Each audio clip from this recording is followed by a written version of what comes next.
I feel that this is the only shirt that can truly represent the conflicted feelings I have for this movie. The Rundown, also known as Welcome to the Jungle. That's what it was released as over here in Australia. It was directed by Peter Berg, released in September of 2003 with a runtime of 1 hour and 44 minutes. Starring Dwayne Johnson, Sean William Scott, Rosario Dawson, Christopher Walken, Ewan Brenner, and John Gries. John Gries. Looking at the money, it had a budget of 85 million, a domestic take of 47 million, a foreign take of 33 million, giving a worldwide total of $80 million. Unfortunately, this means it ran at a loss of just over 4 million. It's kind of a shame that that happened, but at the same time I can understand why that happened, but then it's back to being a shame again. It's a conflicting movie. Here we go. Characters. Main headline is Dwayne Johnson as Beck. Beck is your default kind of bland action hero. Big tough guy who can fight, take a lot of damage, drop a couple of one-liners, run around, do a couple of things, and wrap it all up neatly with no real character development, personality development, or anything else like that. Except it's also The Rock, putting as much charisma and presence into this movie as he can, and therefore making it quite likable. Generic action hero with an above average personality. I suppose the strongest part of The Rock's performance in this was the way that such a big name actor or character at this stage had no trouble playing the goofball, mugging for the camera, mucking about, taking the falls, being the butt of the joke, and delivering it really quite well. He brought the comedy and wasn't afraid to sacrifice his tough guy dignity to do so. So that was very entertaining to watch. Sean William Scott as Travis was irritating. Straight up. Bugged me from the moment he opened his mouth, the moment he turned up on screen. But then he grew on you, and then he was only mildly irritating throughout the rest of the movie. Somewhere between warming up to his character and Stockholm Syndrome, I think. Did have some genuinely funny moments once or twice. Mainly with the interplay between Travis and Beck.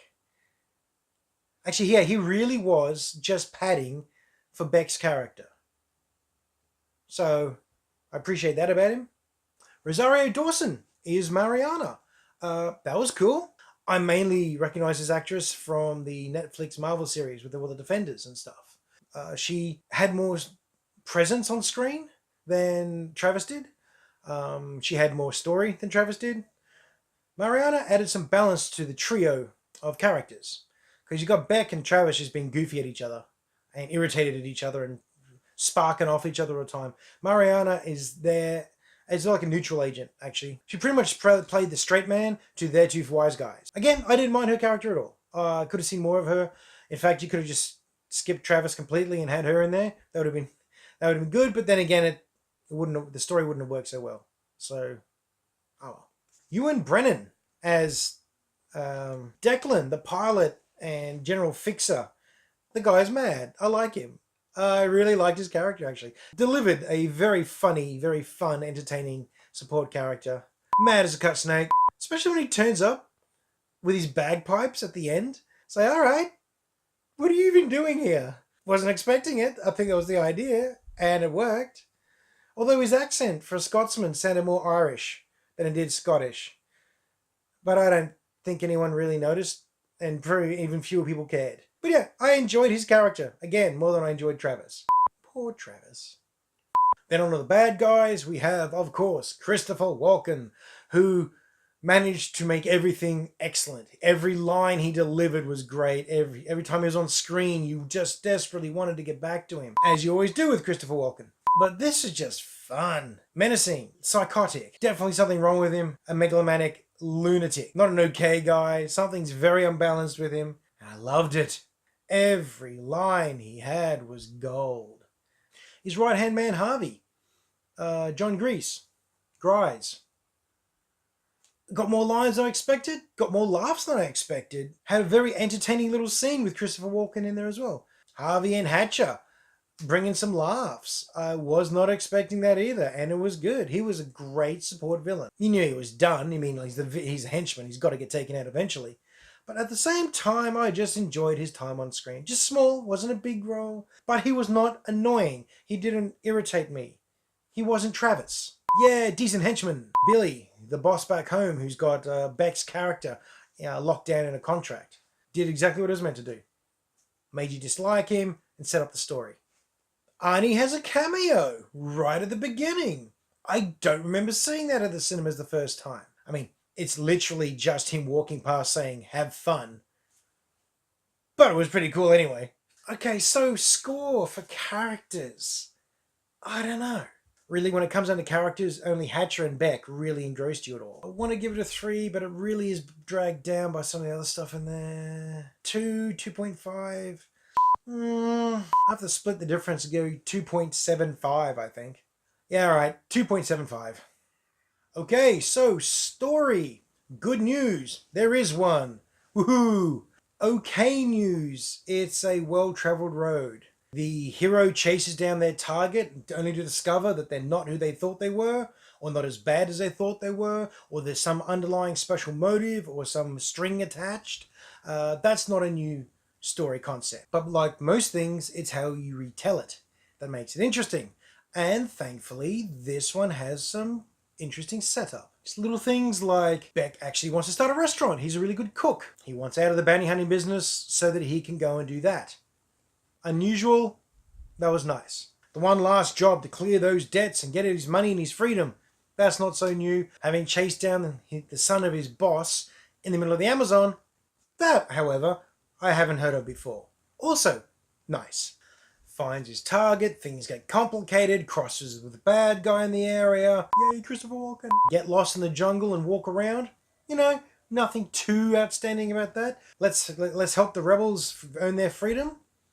Okay, wasn't quite expecting that. The introduction to the rebel camp was pretty clunky. Let's have an all-in brawl to prove that, what? We shouldn't shoot you? It's just an excuse to have The Rock beat people up, but the whole sequence is kind of clunky, even for an action movie, to be honest. Actually developed into something a little bit deeper. It then surprised me by having Hatcher attack the camp and wipe everyone out. Wasn't predicting that. Kind of got sucked in by the quiet, nicer moment in the camp there.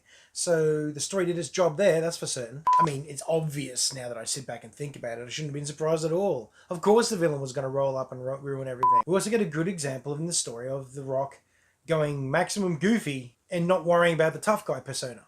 And that was great when they get drugged out by Mariana's character by eating the paralyzing fruit. Fun fact, that fruit that they talk about is actually something like a custard apple, and it's really actually quite delicious. It's not in any way a dangerous fruit to eat. Anyhow, Travis and Beck goofing around, being paralyzed, screaming at a monkey. That was funny. That was a genuinely enjoyable little sequence. Again, I didn't expect that whole sequence.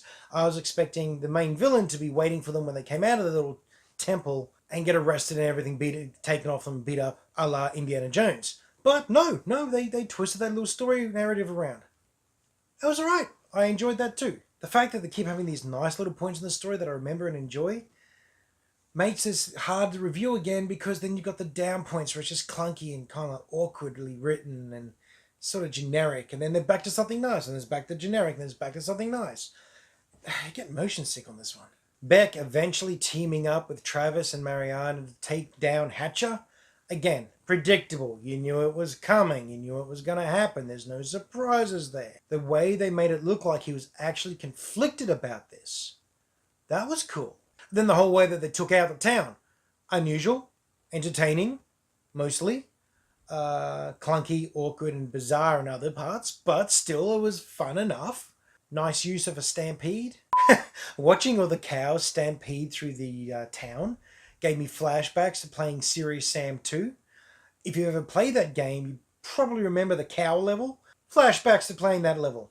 It wrapped up with The Rock storming the place, as expected, really. A couple of nice little sequences in there, the way they did it. However, in some you could see where the wires were holding him up. People generally don't have a squiggly flight path when they jump through the air. But alright, whatever. Nitpicking, I suppose. At the same time, it was right there, and it was obvious. Then you had a whip fight for reasons unknown when there's so many spare guns lying around. Actually, Harvey at one stage, while all the bad guys are watching this happening on CCTV like some sort of cage match, he actually just says, "Why doesn't someone shoot him?" And that's what I was thinking. He's in the open having a punch on. You've got a gun. Take the shot. Then it all wraps up nicely with Beck finally helping Travis to escape, reusing the paralytic fruit MacGuffin. So yeah, once again, I'm sitting here conflicted about the story score. I had more moments of enjoyment than moments of nitpicking or cringe. So yeah, alright, give it a 3. Look and feel. Alrighty then. I have to say the very opening shot and audio was nice. Beck sitting in the car listening to a cooking show on the radio. They had some odd choices in the movie though. Not necessarily bad, just weird. We got Beck in the nightclub introducing all the gridiron players and with all their stats and details and everything like they're going to be major players in the movie. That was kind of cool. Felt a bit out of place. Felt like it was for a different movie. But that led into a fairly decent little fight sequence. A couple of signature moves with The Rock. The action sequence itself was fairly simple. Some of the cuts and the shots didn't actually make narrative sense. It didn't flow. They also did this thing where you'd have Beck vision, where he's analyzing everything and recognizing threat here, look at the gun there, look at this. That was clever. It was quick. It gave you the idea that he's very observant. It gave the idea that he takes in all the details. He has a plan. Odd. But then they used it again later, so at least it wasn't just a one and done throwaway. Quite a few things in this movie didn't match up to the feeling it was giving you. The village set in the middle of the jungle. It felt fairly real. It felt like people lived there. At the same time, though, it still felt like a Hollywood set, very much so. Actually, funnily enough, I recognized it as Hawaii pretty much immediately because I spent a lot of time watching the Hawaii Five-0 series, and so you recognize the countryside eventually. It's like, I know that cliff face. I recognize those hills. I've seen that foliage before. It looks like a familiar leaf. And then the mine. Very Indiana Jones, very expansive, very large. It was deep with high walls and people swarming all over it. And it felt too expansive for the relative small scale of the movie. It just felt out of place again. Very odd. Staying on the Indiana Jones theme, the cave or the safe where the gato, the golden gato is kept. And we get in there and we get it out and all very Indiana Jones style. Still felt like a movie set. Still felt fairly fun. That contrast. But then it went and redeemed itself with all these nice little camera tricks. You got Beck and Travis walking through the jungle, chucking lines back and forwards, kind of boring, but then it kept cutting back to Hatch's men, pursuing them in buggies and bikes, and overhead shots and helicopter runs and all that sort of thing, which actually managed to keep a basic walk through the jungle sort of tense. Kept you on board with the fact that they were being hunted this whole time. So that was nifty. Another very good little trick where they pulled out from a close-up to a high-angle long shot of the jungle and then zoomed back in on Hatch's men again. That was nifty. I liked that. That felt kind of Mission Impossible style. Actually, a lot of the camera shots of different characters also worked very well. The low-angle shots, the overheads, seen through windows, seen from behind something else. Again, fair bit of complexity in the camera shots. Made it look good. So you've got great little tricks and visual elements like that, and then you're back into a clunky scene or a kind of pointless argument. Things like that kept making it flick between a well-presented product and roadkill wearing a bow tie. Yeah, alright, so look and feel. I want to give it a 3 for all the effective things it did, but I cannot shake the feeling that's a patchwork of good and average ideas. Looks like another 2.75. Okay, script and dialogue. Another tricky one because it bounces from bad to very good. Not helpful, really. The good. Christopher Walken. Everything said, everything he did. Brilliant. No one's surprised.